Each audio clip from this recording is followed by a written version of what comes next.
ఉషా. 9:45కేమో పెళ్లి, 11:45కేమో ఫ్లైట్.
కాకపోతే చిన్న చేంజ్.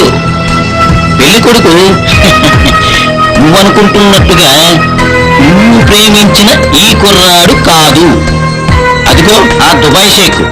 ఆ షేక్తో మజా తీరిపోయిందనుకో, అక్కడి నుంచి బొంబాయి షిఫ్ట్. అన్నీ షిఫ్ట్ సిస్టంలే. ఏంటి మీరు మాట్లాడేది? నిజమమ్మా, నిజమే. చూడు, ప్రేమించి పెళ్లి చేసుకుని ఏం సుఖపడతావు? హాయిగా బాంబేలో రెడ్ లైట్ ఏరియాలో గ్రీన్ లైట్ లో వెలిగిపోవచ్చు. వెళ్ళి కారు ఎక్కువ, వెళ్ళు వెళ్ళు, తీసుకెళ్ళంట్రా. కారు ఎక్కించండి. చూస్తారేంటి అలాగా? వెళ్ళండి.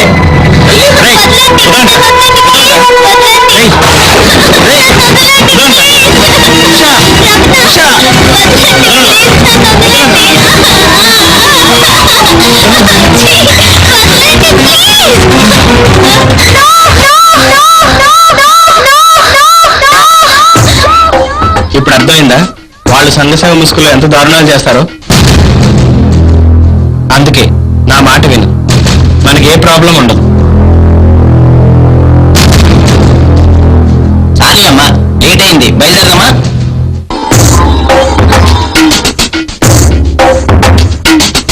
ఏమిటమ్మా ఆలోచిస్తున్నావు? వద్దు బాబాయ్. అదేంటమ్మా, పెళ్లికి అన్ని ఏర్పాట్లు చేశాను, సాక్షుల్ని కూడా సిద్ధం చేసి వచ్చాను. ఇప్పుడు వద్దంటే ఎలా? మనసు మార్చుకున్నారా లేక ప్రేమను చంపుకున్నారా? ఏదో ఒకటి, మాకు ఇష్టం లేదు. పదరమ్మ.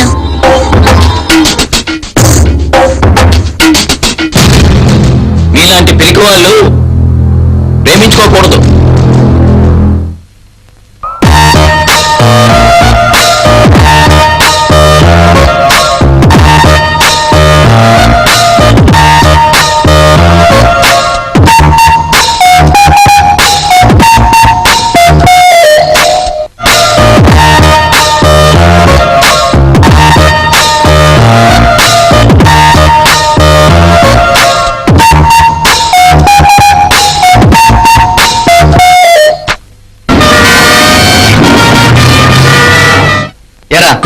అసలు నీకు బాధ్యత ఉందా?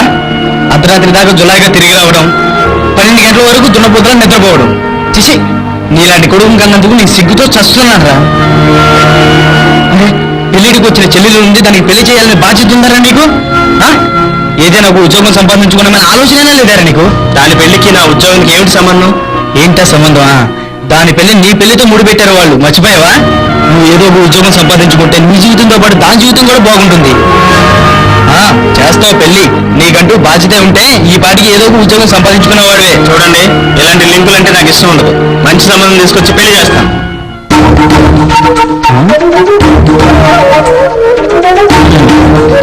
వేషాలకి ఏం తక్కువ లేవు.